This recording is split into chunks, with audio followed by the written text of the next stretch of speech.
Hey uTest, this is John Schultz with my Tester of the Year 2016 video submission. So a little bit about myself. I've been in software testing for over 25 years now, I guess. After I got out of college, I started working phone technical support for a local software manufacturer. Got really burned out after about a year and a half answering the same questions on the phone.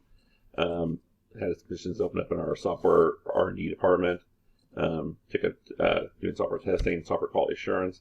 And I really love that, and that's pretty much what I've been in since that job. So it's really just kind of a great opportunity at the time to kind of take what I'd heard from people on the phone complaining about the software or things they thought the software should be able to do instead, and be able to kind of communicate that with our development team and product management, and make software better for the customer. It's just kind of what we do at uTest every day now. So looking here at the qualifications for the article, the requirements.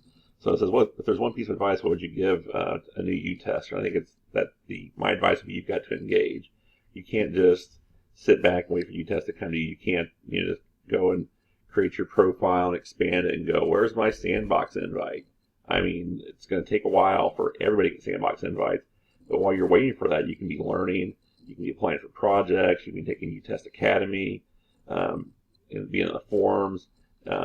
Writing articles, even if you're not testing for uTest, you have testing experience or testing knowledge. Share that with the crowd. I tell the story often, but back when I started uTest, I really more into it for the learning than for the testing. And I had a TTL at the time. He kind of reached out to me and said, "Hey, why aren't you testing more?" And kind of got me motivated to that. So if I just kind of sit back in the back of the uTest bus, as you will, and not engage with the community, that person wouldn't have found me, would have encouraged me to go out to test some cycles for him. And I still get cycles from him now. He's a PM as well. So definitely you've got to be out there and put yourself forward, learning, exposing yourself to new information and so forth if you want to succeed at uTest. So the next part of the video that we were asked to provide was at least three characteristics that separates a great uTester from a good uTester. And the three that I came up with, really there are a lot, but I think the top three are know your limitations, be improving yourself, and communicate. So let's break those down. So knowing your limitations. So as you progress through uTest, you're going to get to the point where you get more cycles than you can possibly work, even if you're a full-time uTester. You get to know, I can't do these cycles. You've got to be able to say it to yourself. I still struggle with that sometimes to this day. I think I can get to that cycle. I can get to that one and that one too, and get to the end and discover, oh, nope, I was wrong.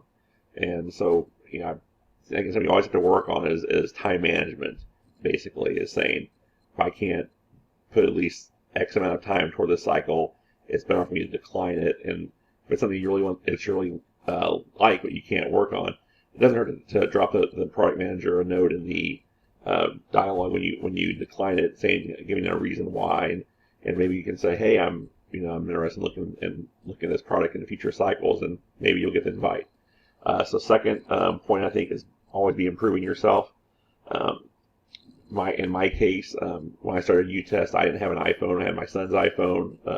Didn't use it very often, but the benefits you have from having more devices, the cycles, the earnings, and so forth, that made me realize, hey, it's time to step out of my Android shell, my Windows 7 shell, whatever, and move out to other environments. And so luckily I was kind of fortunate that I worked on a cycle where a portion of that used phone was paid for by the monthly bonus. And so luckily for me, when I did take that jump, I was able to recoup that initial cost pretty quickly. And so something that you definitely need to do is either be improving yourself, be improving your device selection, be improving your knowledge that you have as far as the pull logs, screenshots, videos, and so forth. And so the last step I think is really important is communicate. That means with your TTL, with the product manager. I also think, as I mentioned earlier in this video, it also has to do with you communicating with uTest. Just kind of getting yourself out there. We have a platform built for us to kind of share our thoughts, our feelings, our story, if you will. And so make sure you're using that to get your knowledge out there. Okay, so this is the end of my submission for the Test of the Year 2016 contest.